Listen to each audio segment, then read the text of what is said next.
Subscribe कीजिए मेरे channel maths with पूजा को और बेल आइकन को दबाना ना भूलें, जिससे आप मेरे मैथ लेक्चर्स को सबसे पहले देख सकें। मेरे वीडियो लेक्चर्स को शेयर कीजिए। Thank you. Welcome again dear students. हम कर रहे हैं आज के क्लास 10th के प्रीवियस ईयर के क्वेश्चंस और आज हम स्टार्ट करने जा रहे हैं चैप्टर 14 सांख्यिकी यानी कि स्टैटिस्टिक्स। और मैं आपको बता दूं कि आज तक स्टैटिस्टिक्स में ऑब्जेक्टिव क्वेश्चंस नहीं आए थे, तो आपको ऑब्जेक्टिव क्वेश्चंस प्रीवियस ईयर में नहीं मिलेंगे। केवल 5 मार्क्स के आपके क्वेश्चन आएंगे। तो पहले मैं आपको वही 5 मार्क्स के क्वेश्चन इन लेक्चर्स में करवाने जा रही हूँ। तो 3 मेन कॉन्सेप्ट हैं हमारे सांख्यिकी में, माध्य, माध्यक और बहुलक।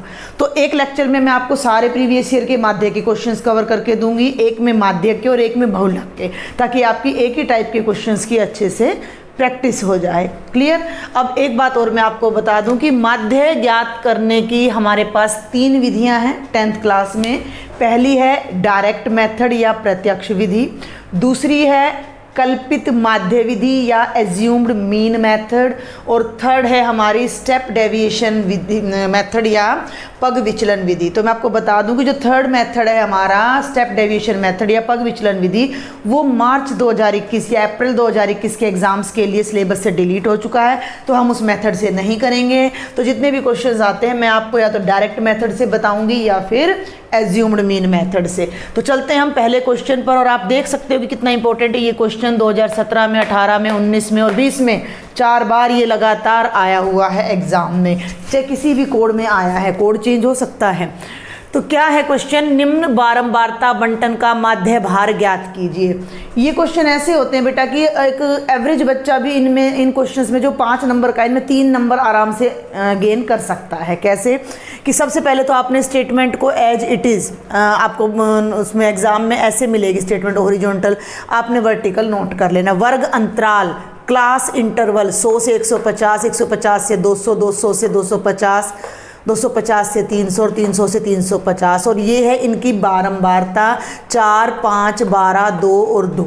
ठीक है भाई, यानी कि इस इंटरवल में 4 बार रिपीटिशन हो रही है, इस इंटरवल में 5 बार। ये कुछ भी हो सकता है, कोई वेट हो सकता है किसी प्रोडक्ट का, या कोई भी आइटम हो सकता है। ये मार्क्स हो सकते हैं किसी कंपटीशन में बच्चों के, या कोई भी हम इनको एक डाटा मान सकते हैं। तो ये उस डाटा की फ्रीक्वेंसी है, बारंबारता है। और जहाँ बारंबारता आ जाती है उसे हम FI कहते हैं। F फॉर फ्रीक्वेंसी इंग्लिश में, I हमारा एक फिक्स होता है जो ये दिखाता है कि I की जगह पर अगर हम 1 लिख दें तो पहली बारंबारता, I की जगह पर 2 लिख दें तो दूसरी, ये तीसरी, ये चौथी, ये 5वीं। बहुत सिंपल सी बातें जो हम 8th क्लास से पढ़ते आ रहे हैं। अब हमने माध्य कैसे निकालना है, क्योंकि जब हमें ये इस तरह का क्लास इंटरवल दे रखा हो तो हमने एक कॉलम और बनाना होता है, और वो कॉलम हमारा कहलाता है मध्य बिंदु। ठीक है भाई, मध्य बिंदु किसका? इस क्लास इंटरवल का, जिसे हम बोलेंगे XI। उसके लिए हम क्या करेंगे कि इस वर्ग अंतराल की निम्न इकाई को, ठीक है, लोअर लिमिट को 100 को और अपर लिमिट को 150 को जोड़ेंगे और आधा कर देंगे, 2 से भाग कर देंगे। तो ये बन गया 250/2 और ये आ जाएगा 125। तो यहाँ पर XI की वैल्यू आ जाएगी 125।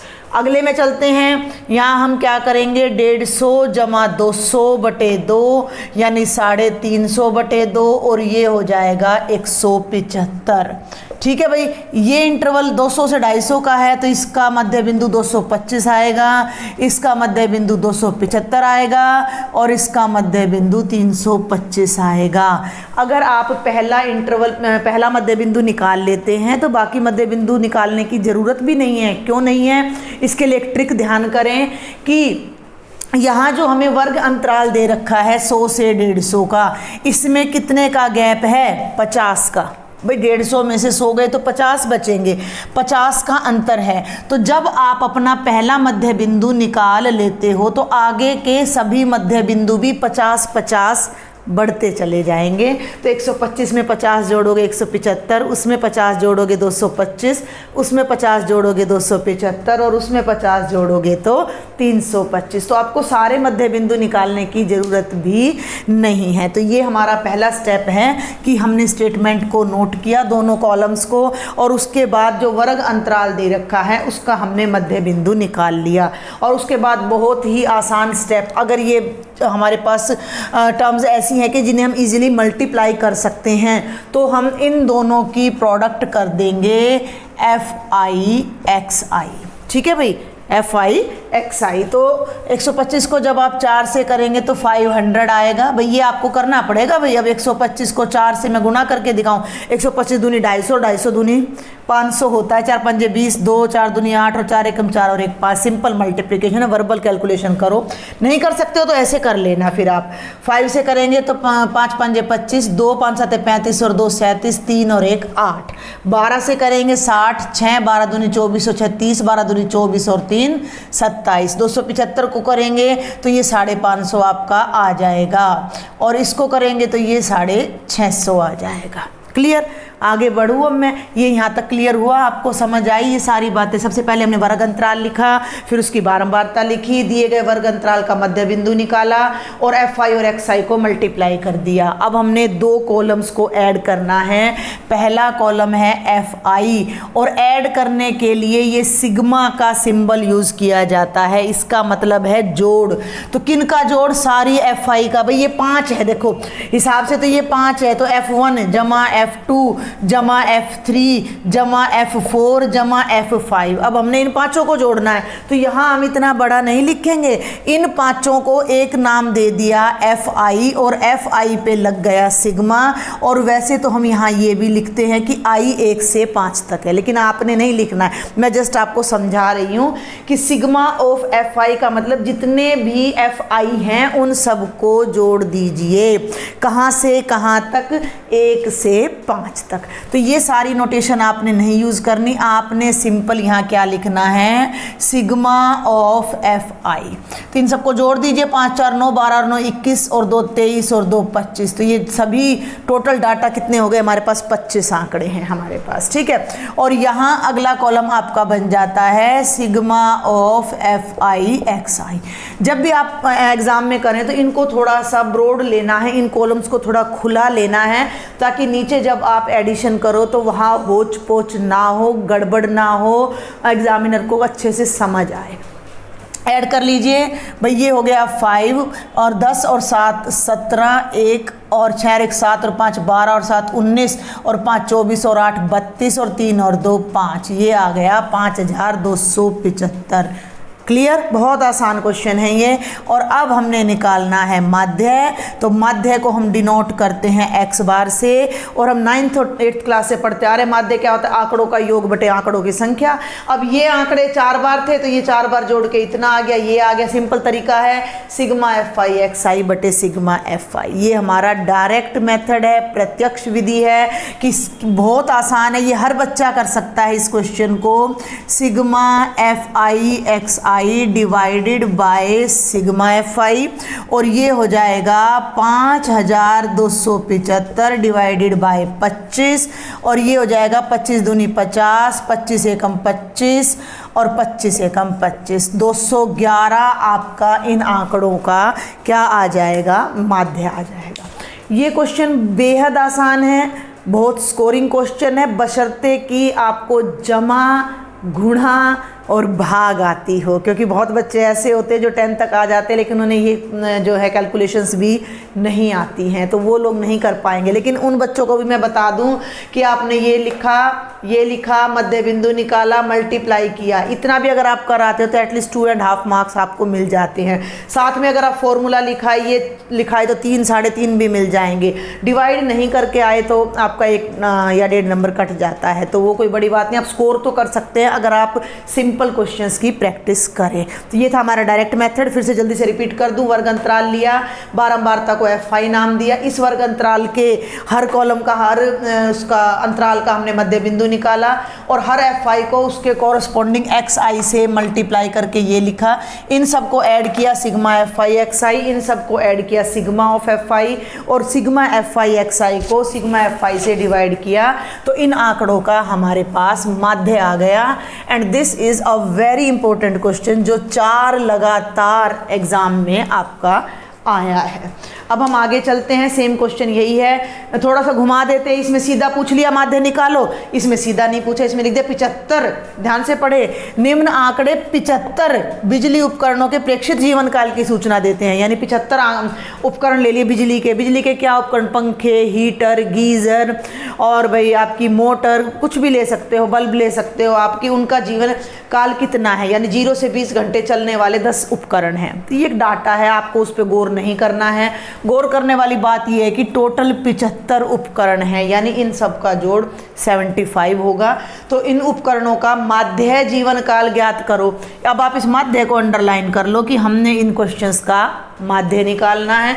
एक बार स्टेटमेंट को जरूर ध्यान से पढ़ना है, ये नहीं कि माध्य देखा और करने लग गए, ठीक है, ध्यान से जरूर पढ़ना है कि करना क्या है एक्चुअल में। और ये क्वेश्चन 2017 और 2020 में आया है। तो अब मैं यहाँ जीवन काल लिख देती हूँ, सिर्फ घंटों में नहीं लिख रही हूँ मैं, आप अपना लिख लीजिएगा जीवन काल। और ये हमारा चल रहा है 0 से 20, 20 से 40, 40 से इक्वल वर्ग अंतराल चलेगा भाई आपका, 60 से 80, 80 से 100 और बेटा जी 100 से 120। अब बारंबारता को हम FI नाम देते हैं, तो हम बारंबारता को थोड़ा ऊपर लिख लेते हैं और ये हो गया आपका FI। छोटा कॉलम भी ले सकते हो आप इसके लिए। 10, 15, 12, 10, 15, 12, 21, 8 और 9। जब तक आपका डाटा छोटा है आप डायरेक्ट मेथड से करो उस क्वेश्चन को। तो यहाँ पर अब हम ले लेते हैं मध्य बिंदु, फिर वही तरीका ले रही हूँ मैं। मध्य बिंदु यानी कि आपका हो गया XI। तो XI कितना, 0 और 20, भाई ध्यान दें, 0 को 20 में जोड़ा और 2 से भाग किया तो 20/2 कितना आ गया, 10। तो 10 आ गया। 20 और 40 का जोड़ 60, 60 का आधा कितना होता है, 30 होता है। और वैसे भी मैंने आपको बताया है कि जो इनके बीच का अंतर है, ठीक है, निम्न लिमिट लोअर लिमिट और अपर लिमिट का जो डिफरेंस है उतना यहाँ जोड़ते जाएं आप। तो 10 और 20 30 और 20 50 और 20 70 और 20 90 और 20 110। क्लियर है यहाँ तक सबको। अब डायरेक्ट मेथड से आप अपने आप कर लीजिएगा कि मैंने क्या बताया, FI XI 100, 450, 600 और भाई ये 1470 और 8 9 72 और 990, इनका जोड़ करिएगा, इनका जोड़ करिएगा और डिवाइड कर लीजिएगा, यू विल गेट मीन या माध्य। अब मैं आपको दूसरा मेथड बता रही हूँ, कल्पित माध्य विधि, एज्यूम्ड मीन मेथड। उसका यूज़ हम कब करते हैं, उसका यूज़ हम करते हैं अगर हमारा ये डाटा बहुत बड़ा हो जाता है तो, ठीक है ना। 2 क्वेश्चन में दोनों मेथड आपके क्लियर हो जाएंगे। तो यहाँ पर हम क्या करते हैं कि इन्हीं में से XI में से, FI में से नहीं, FI को तो छेड़ना ही नहीं है, तो बारंबारता है, सिर्फ आंकड़े तो ये हैं। इन्हीं में से हम एक कल्पित माध्य मान लेते हैं। हम मान लेते हैं कि हमारा माध्य इनमें से कोई है, तो माना कल्पित माध्य, और उसको हम नाम दे देते हैं A क्यों नाम दे देते हैं, क्योंकि इंग्लिश में एज्यूम्ड मीन होता है, एज्यूम्ड मीन का पहला अक्षर A होता है। तो इनमें से कोई भी ले लीजिए, आप ले लीजिए, मान लीजिए 50 ही ले लिया मैंने या 70 ले लिया, तो ये हमारा आ गया। उसके बाद हम एक स्टेप और चलते हैं, जो डेविएशन कहलाता है, विचलन कहलाता है, उसमें हम क्या करते हैं, उसको नाम दे देते हैं DI, और हर XI में से इस A को घटा देते हैं। तो पहले हम यहाँ लिखेंगे XI माइनस A, ठीक है भाई। हर XI में से 10 में से 50, फिर 30 में से 50, फिर 50 में से 50 घटाएंगे, 70 में से 50 घटाएंगे, 90 में से और 110 में से, और उस नई टर्म को हम DI फॉर डेविएशन होता है, D फॉर डेविएशन होता है, जिसको हम विचलन बोलते हैं, विचलित कर देना। यानी कि 10 को हिला दिया हमने, 10 में से 50 घटा दिया तो 10 की पोजीशन तो हिल गई ना, -40 बन गया। तो ये बनेगा 10 - 50, रफ में कर लीजिएगा। XI को पहले लिखना है 10 - A 50, तो ये बन गया -40। अब 30 में से 50 गए तो -20, 50 में से 50 गए तो 0, 70 में से 50 गए 20, 90 में से 50 गए 40 और 110 में से 50 गए 60। और अब आप इस डाटा को भूल जाएंगे, अब आप इसको डील नहीं करेंगे, फिर आप इसको डील करेंगे। तो अब आप FI और DI की प्रोडक्ट करेंगे, तो ये हो गया FI DI। क्लियर। ध्यान देना है, ये गलती नहीं करनी बेचे, ऐसे टिक लगा लीजिएगा, उंगली रख लीजिएगा। तो 10 चौके 40, तो ये हो गया माइनस का 400, 15 दूनी 30 माइनस का 300, 12 और 0 की प्रोडक्ट 0, 21 और 20 की प्रोडक्ट 420, 8 और 40 की प्रोडक्ट 8 चौक 32 320, 9 और 60 की प्रोडक्ट 9 छिक 54 540। क्लियर। और अब आपने बारंबारता को ऐड कर देना है, जिसे मैंने बोला था सिग्मा FI, और हमें पहले ही बता रखा है कि कितने हैं, 75 हमारे पास उपकरण हैं। तो ये 75 आ गया हमारे पास। क्लियर। अब इसको भी नहीं छेड़ना, इसको भी नहीं देखना, हमने यहाँ ऐड करना है। थोड़ा सा मैं इसे भी इधर इंक्रीज कर देती हूँ, सिग्मा FIDI, और ये जमा अब आपने बड़े ध्यान से करनी है। क्यों? इसमें 6 टर्म हैं।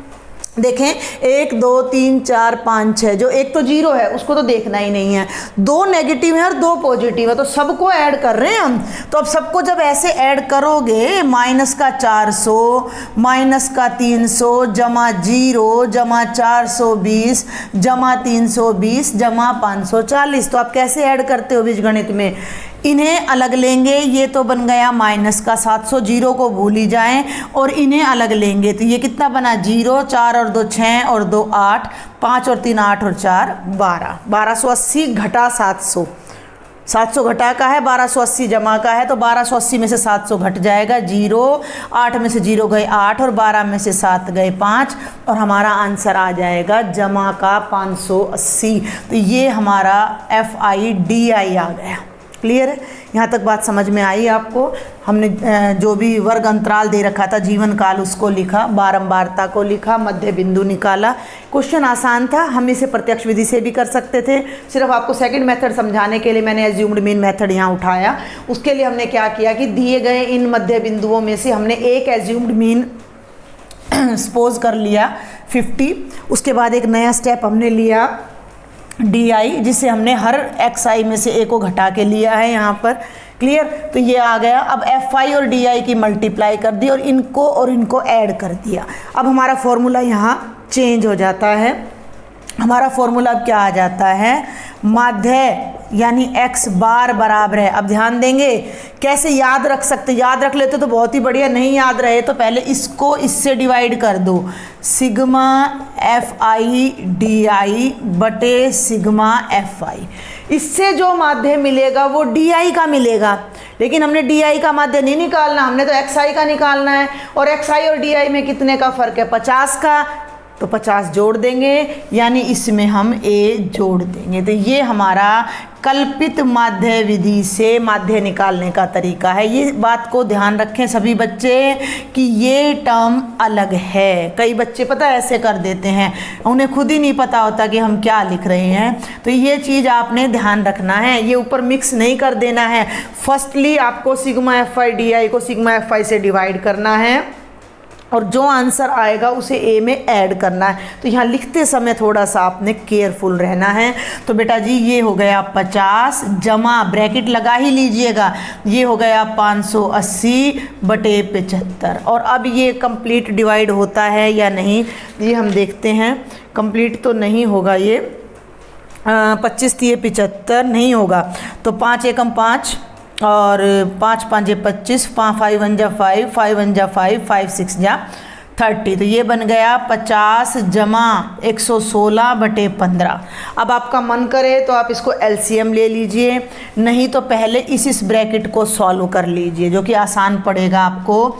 50 प्लस 116 को 15 से भाग करना आसान होगा, 15 6 90, 15 7 105 और 15 8 135। तो ये 15 7 105 पर चला जाएगा और 116 में से 105 गए तो 11 0, फिर 15 7 आपका चला जाएगा 105 और 10 में से 5 गए 5 और 15 3 45, ये आपका आ जाएगा। और जब आप इन्हें ऐड करोगे तो ये 57.73 आपका क्या आ जाएगा, माध्य। आप एलसीएम भी ले सकते हो, वो लंबा पड़ेगा, 15 पंजे 75, 750 में 116 जोड़ोगे 800 समथिंग आएगा, 800 को 15 से भाग करोगे तो वो थोड़ा लंबा हो जाएगा। तो ये आपकी मर्जी है कि इस कैलकुलेशन को आप किस तरह से डील करते हो।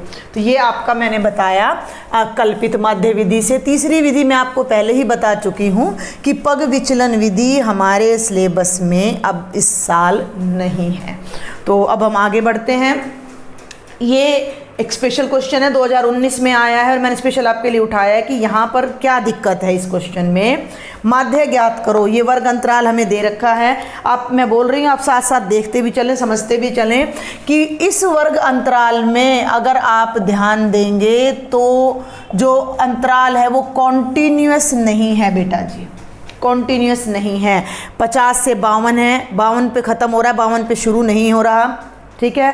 53 से 55 है, 56 से 58 है, कॉन्टिन्यूटी नहीं है। तो इस तरह के क्वेश्चन करने के लिए आपने एक ट्रिक ध्यान रखनी है, एक टिप ध्यान रखनी है। सबसे पहले देखो ये सभी अंतराल कॉन्टिन्यूअस थे, 150 पे ख़त्म 150 पे शुरू, 20 पे ख़त्म 20 पे शुरू, क्लियर। तो यहाँ करने के लिए हम क्या करेंगे कि निम्न वर्ग अंतराल में 0.5 घटा देंगे और ऊपरी वर्ग अंतराल में 0.5 को जोड़ देंगे। तो ये बात पहले आप यहाँ पर लिख लीजिए, ठीक है। सीधा दो दो बार तालिका बनाने की ज़रूरत नहीं है, आप पहले यहाँ लिख लीजिए कि सतत, कॉन्टिन्यूअस फ्रीक्वेंसी डिस्ट्रीब्यूशन बोलते हैं इंग्लिश में, सतत वर्ग अंतराल बनाने के लिए, ये बात भी याद ना रहे तो सिंपल लिख दीजिए, निम्न वर्ग सीमा, लोअर लिमिट, निम्न वर्ग सीमा में 0.5 घटाने व ऊपरी वर्ग सीमा में 0.5 जोड़ने पर। समझ आ रही है मेरी बात आपको?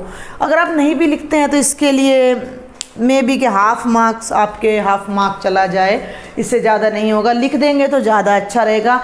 ये ऊपर की पूरी लाइन ना लिख पाए तो सिर्फ इतना लिख दे कि निचली सीमा, साधारण भाषा में बता रही हूँ मैं आपको, निचली सीमा में 0.5 घटाने पर, ऊपरी सीमा में 0.5 जोड़ने पर। जो अभी मैंने बोला उसको आप नोट कर लीजिए अगर ये आपको मुश्किल लग रहा है, कि निम्न सीमा में 0.5 घटाने पर और ऊपरी सीमा में 0.5 जोड़ने पर। अब आपकी तालिका बदल जाएगी और जो आपका वर्ग अंतराल है वो ध्यान देंगे क्या बनेगा। ये 50 है, 50 में जब आप 0.5 घटाएंगे, 50 में से आधा घटा रहे तो 49.5 यानी कि 49.5 बनेगा। और 52 में 0.5 आप जोड़ेंगे तो ये आपका 52.5 बनेगा। इससे कोई फ़र्क नहीं पड़ता है 0 पॉइंट, क्योंकि 50 से 52 के बीच में 15, मान लीजिए कोई टेस्ट हो रहा है आपका, ठीक है, और 50 से 52 नंबरों के बीच में 15 बच्चे हैं, तो 49.5 से 52.5 के बीच में भी वो 15 ही बच्चे पाएंगे, क्योंकि 52.5 को तो टीचर 53 पर शिफ्ट कर चुकी होगी। तो इससे हमारी बारंबारता पर कोई फर्क नहीं पड़ता है। अब सेकंड कॉलम पे आ जाइए। 53 में से 0.5 घटाएंगे, 53 में से आधा, मूंजबानी क्वेश्चन है भैया, 53 में से आधा घटाओगे तो 52.5, तो ये आपका बन जाएगा 52.5।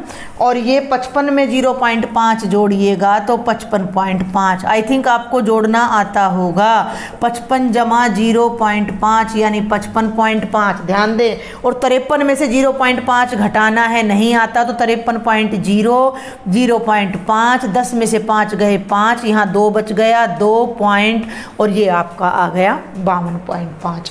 आगे चलते हैं अब हम फटाफट से। ये बनेगा 55.5 और ये आपका हो जाएगा 58.5, फिर 58.5 से 61.5, 58.5 से 61.5 और फिर 61.5 से 64.5, 61.5 से 64.5। और ये आपकी बारंबारता मैंने डायरेक्ट FI लिख दिया है, 15, 110। ये अब बारंबारता आप देखिए लंबी है, 15, 110, 135 और 115 और 25। ये हमारा क्वेश्चन यहाँ चेंज हो जाता है, क्लियर। अब हम मध्य बिंदु लेंगे। पहला स्टेप तो हमारा सब में सेम है, चाहे हम कोई सी भी विधि लगा लें। तो हम फटाफट से यहाँ ले लेते हैं मध्य बिंदु, जिसे हम नाम देने जा रहे हैं xi। ये कैसे करेंगे, इनका मध्य बिंदु और इनका मध्य बिंदु सेम आएगा। तो आप चाहें तो 50 से 52 का, देखो मैं दोनों अभी आपको करके दिखा देती हूँ। 50 से 52, तो भाई 50 में 52 जोड़ो और 2 से भाग करो, 2 5 और 5 10, 102/2 51 आया। ध्यान देना। अब इनको जोड़ो, 49.5 जमा 52.5/2। ध्यान से करना, मैं यहाँ जोड़ के दिखाती हूँ आपको। 49.5 में 52.5, 5 और 5 10, हासिल पाई 1, 9 और 2 11 और 1 12, 1 5 और 4 9 और 1 10, 102.0 कितना आया, 102/2 51। ध्यान देंगे, इस बात को समझेंगे। जिन बच्चों को डेसिमल से करने में दिक्कत हो वो बच्चे उनका मध्य बिंदु निकालने की बजाय इसका मध्य बिंदु निकाल दें, सेम ही आएगा। तो इनका मध्य बिंदु कितना आ गया, 51। और इससे आगे मध्य बिंदु निकालने की जरूरत नहीं है, क्योंकि मैंने बताया कि वर्ग अंतराल देख लो, कितने कितने का, 2 2 का है, 2 भाई 52 और 50 में 2 ही का तो फर्क है, 53 और 55 में 2 ही का तो डिफरेंस है। तो 2 2 का डिफरेंस है, तो इनमें भी 2 2 का डिफरेंस आता चला जाएगा। तो 51 में 2 जोड़ा 53, 53 में 2 जोड़ा 55, 55 में 2 जोड़ा 57 और 57 में 2 जोड़ा तो 59। और अब ये जो क्वेश्चन है आपका, अगर आप इसे डायरेक्ट मेथड से करते हो तो ये बहुत लंबा पड़ेगा।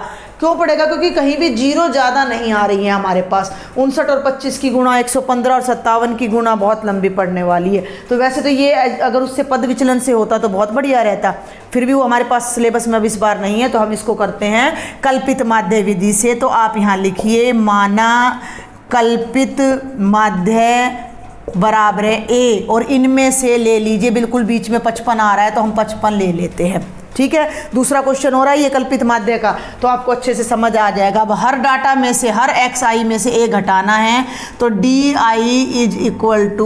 xi minus a। क्लियर। 51 में से 55 घटाएंगे, माइनस का 4, 53 में से 55 घटाएंगे, -2, 55 में से 55 घटाएंगे 0, 57 में से 55 2 और 59 में से 55 गए 4। और अब किस किस की गुणा करनी है, fi और di की। तो fi और di की प्रोडक्ट अब इजी हो जाएगी। कैसे, अब मैंने आपको बोला टिक लगा लेना भाई। किसी बच्चे को अगर दिक्कत होती है तो वो टिक लगा लो कि भाई मैंने fi की और di की गुणा करनी है, और इन पे उंगली रख लो। तो 15 चौके 60, 15 4 60, -60, 110 दूनी माइनस का 220, 135 बड़ा था, 0 से आ गया तो क्या बन गया, मल्टीप्लाई होके 0। और 115 को 2 से करोगे तो 230, 2 5 10, हाँ 230 और 25 चौके 100। अब कुछ इजी हो गया हमारा काम। अब हम इनको ऐड करके यहाँ लिखेंगे सिग्मा fi di। ठीक है भाई, थोड़ा बड़ा रखना है आपने भी ये कॉलम। अब यहाँ फिर वही बात आ जाती है, इस स्टेप को भी बड़े ध्यान से समझना है। 2 टर्म्स नेगेटिव हैं, उन्हें आपने अलग ऐड करना है और इन्हें अलग करना है, फिर सारों को ऐड करना है। ठीक है, जिन बच्चों का मैथ्स अच्छा है वो तो कर ही लेंगे। -60 -220 +230 +100। अब ये आपके हाथ में, आप इसको कैसे करते हो। आप ऐसे भी कर सकते हो, 230 में से 220 गए 10, ठीक है, जमा का 10 आ गया, और 100 में से 60 गए 40 और 40 और 10 50। आप ऐसे भी कर सकते हो। तो ये दोनों का आंसर आ जाएगा -280, इन दोनों का आंसर आ जाएगा जमा का 330, और 330 जमा का है, उसमें से 280 गए तो ये प्लस का 50 रह जाएगा। और सिग्मा fi आंकड़ों का योग और कर लीजिए आप कितने हैं, 5 और 5 10 और 5 15 और 5 20, 2 और 2 4 और 1 5 और 3 8 और 1 9 10, 1 और 1 2 और 1 3 और 1 4। तो आपके कुल आंकड़े कितने हैं, 400 हैं। क्लियर है, यहाँ तक बिल्कुल आसान है। आगे चलते हैं, नई चीज़ बस ये सीखी है अब हमने इसमें। तो अब हमारा जो माध्य आ जाएगा x बार, फॉर्मूला याद करें क्या था, a plus sigma fi di divided by sigma fi। इसको अलग ही लगा लें ब्रैकेट, गलती नहीं होगी। तो a की जगह हमने a की वैल्यू रख दी 55, जमा ब्रैकेट में सिग्मा fi di कितना है 50/400। ध्यान देना है, 0 से 0 कट गई, 5 एकम 5, 5 8 40, और ये बन गया 55 जमा 1/8। अब आपका मन करे तो 8 को 55 से कर दीजिए, 440 जमा 1 441/8 आएगा, नहीं तो 1 को 8 से भाग कर दीजिए। मैं प्रेफर करती हूँ कि पहले इसी को सॉल्व करें। 1 को 8 से करेंगे तो ना जाने कि 0, 8 मैं भाग करके दिखाऊँ आपको, ये 1 है, 8 से करोगे ना जाने की 0 और दशमलव पे फिर जीरोस गई तो 8 एकम 8, 2 ऊपर से उतारा 0, 8 दूनी 16, 4 ऊपर से आपने फिर लिया 0 तो भाई 8 5 40 और आपका 0.125 आ जाएगा। उसको 55 में जोड़िएगा तो 55.125 ये आपका माध्य आ जाएगा। तो इसमें नई चीज़ सिर्फ ये थी कि ये कॉन्टिन्यूस नहीं था जो आपने बनाना है। और ये क्वेश्चन नंबर 4 अब मैं नहीं सॉल्व करूँगी, ये आपके लिए प्रैक्टिस के लिए हैं। 2019 में आया है, बिल्कुल सिंपल है, चाहे तो एज्यूम्ड मीन से कर लीजिए या डायरेक्ट मेथड से। अब देखते हैं हम नेक्स्ट क्वेश्चन बेटा। ये क्वेश्चन नंबर 5 जो कि 2017 में, 18 में और 20 में आया हुआ है और ये क्वेश्चन थोड़ा डिफरेंट और इम्पोर्टेंट भी है। मैंने इसकी टेबल पहले ही यहाँ बना दी है। निम्नलिखित बंटन एक मोहल्ले के बच्चों के दैनिक जेब खर्च दर्शाता है। ठीक है, दैनिक जेब खर्च कहने का मतलब क्या है कि 11 से 13 रुपये तक का खर्चा प्रतिदिन 7 बच्चों को मिलता है, 13 से 15 रुपये तक का 6 बच्चों को मिलता है, 15 से 17 तक का 9 बच्चों को, एंड सो ऑन। ठीक है, आगे ध्यान से पढ़ेंगे स्टेटमेंट। माध्य जेब खर्च 18 रुपये है, ये ध्यान देना है। माध्य जेब खर्च यानी कि जो जेब खर्च आपको दिया गया है उनका माध्य ऑलरेडी 18 है, यानी कि हमें इन आंकड़ों का माध्य पता लग चुका है पहले ही। ध्यान देना, लुप्त बारंबारता f ज्ञात करो, ये हमारा क्वेश्चन है कि हमने f की वैल्यू निकालनी है। तो ये क्वेश्चन थोड़ा सा अलग है, हम इसे अब करते हैं। तो यहाँ पर मैंने ये आपकी बारंबारता वर्ग अंतराल लिख दिया है, ये बारंबारता लिख दी है। अब हम निकालते हैं, मध्य बिंदु भी बोल देते हैं और इसको कई बार मध्य मान भी बोल देते हैं, तो हम इसे कहते हैं xi। तो क्या बताया, 11 और 13 को जोड़ेंगे 24 और 24 को आधा करेंगे 12, 13 और 15 को जोड़ेंगे तो ये कितना आएगा 14, 16, 18, 20, 22 और 24। यहाँ मैंने बारंबारता नहीं पढ़ के दिखाई आपको। 7, 6, 9, 13, F 5 और 4।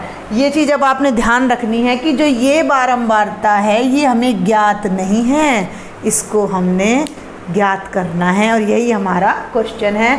तो हमारे पास कोई दिक्कत नहीं है, फटाफट अब हम इसको कर देते हैं। हम ले लेते हैं fi xi अपना डायरेक्ट मेथड। तो देखिए फटाफट, 12 सत्ते 84, 84, 14 छिक 84, 84 और 16 निम्मा 144, 18 और 13, 18 तिये 54, 5 18 कम 18 और 5 23। अब आगे ध्यान दें, f और 20, f क्या है, एक चर है, ठीक है ना। तो f को जब आप 20 से मल्टीप्लाई करोगे तो आप 20f लिखोगे। 22 पंजे 110 और 24 चौके 96। और अब हम क्या करते हैं, इनको ऐड करते हैं, सिग्मा fi निकालते हैं हम और सिग्मा ऑफ fi xi, और यही चीज़ इस क्वेश्चन में ध्यान देने की है। ठीक है, अब हम ऐड कर रहे हैं तो ये देखिए, ये भी नंबर है, ये भी नंबर है, ये भी और ये भी और ये भी, ये सारे नंबर्स हैं सिवाय f के। अचर हैं, ये चर है। भाई हम छोटी क्लासेस में करते आ रहे हैं कि मान लो मैं कह दूँ 3 जमा x जमा 5 जमा 9 जोड़ो, कैसे करोगे, 3 और 5 8, 8 और 9 17। अब x तो नहीं जुड़ेगा ना, तो इन तीनों का जोड़ तो आ जाएगा 17 और जमा में x ऐसे का ऐसा रह जाएगा, क्योंकि अचर में चर जुड़ नहीं सकता है। तो यही बात अब आपने ध्यान रखनी है कि हमने इन चारों और इन दोनों 6 टर्म्स को हमने जोड़ना है और f को अलग से ऐसे हमने लिखना है। क्लियर। तो यहाँ अब हम जोड़ते हैं, 7 और 6 13, 13 और 9 22 और 22 और 13 35 और 5 40 और 4 44। जो अचर हैं, ठीक है, जो कांस्टेंट हैं, जो स्केलर हैं, उनका जोड़ आ रहा है 44 और जमा में आ गया f। ध्यान देना है ये आपने। इसी तरह जब आप इन्हें ऐड करोगे तो ये 4 और 2 6 जुड़ जाएंगे, लेकिन 20f जुड़ेगा बट एक अलग साइन के साथ इसमें ऐड होगा। तो ये बात आपने ध्यान रखनी है। तो पहले हम उन सबको ऐड कर देते हैं। थोड़ी देर के लिए हम भूल जाते हैं कि 20F यहाँ नहीं है और हम इनको ऐड करते हैं। 4 और 4 8 12, 16, 16 और 6 22, 2, ठीक है भाई, और 9 और 2 11 और 1 12, 12 और 3। अब हम यहाँ मान लेते हैं कि ये 20F है ही नहीं, ठीक है, इसको हम ढक लेते हैं और पहले इन सभी टर्म्स को ऐड करते हैं। तो 4 8 12 और 16 और 6 22, 2, 9 और 2 11 और 1 12 और 3 15 और 4 19 और 16 35, 5 3 और 1 4 और 2 6 और 1 7, 752 आ गया। और 752 में अब हमने क्या जोड़ देना है? 20F। बस इस क्वेश्चन में न्यू पॉइंट यही है कि हमें जो F वाली टर्म्स हैं उनको कांस्टेंट से अलग रखना है। अब हमें ये पता है कि माध्य क्या होता है। माध्य का फॉर्मूला लिखिए। हम जानते हैं क्या कि माध्य बराबर क्या है? Sigma FI/XI by sigma FI। अब हमारे पास जो जो चीज़ें नोन है उनको हम पुट कर देते हैं। माध्य हमें पहले ही बता रखा है कि कितना है? 18। सिग्मा FI/XI को पुट कर दीजिए। 752 plus 20F divided by 44 plus F। Cross multiply कर दीजिए। क्रॉस मल्टीप्लाई जब आप करोगे तो 18 के साथ इसे ब्रैकेट में लगाना है, तो ये बन जाएगा 44 जमा F इज इक्वल टू 752 जमा 20F। ये न्यूमरेटर में था, इधर आकर डिनोमिनेटर में मल्टीप्लाई करने से पहले ब्रैकेट लगा दो।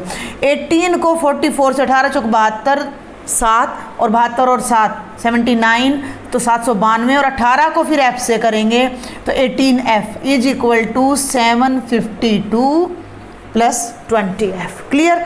F एक तरफ कर लीजिए और कांस्टेंट एक तरफ। तो 752 को हम लेफ्ट में ले आते हैं। 792 माइनस 752, राइट में 20F था, 18F लेफ्ट में था, राइट में ले गए, तो ये हो गया 20F माइनस 18F।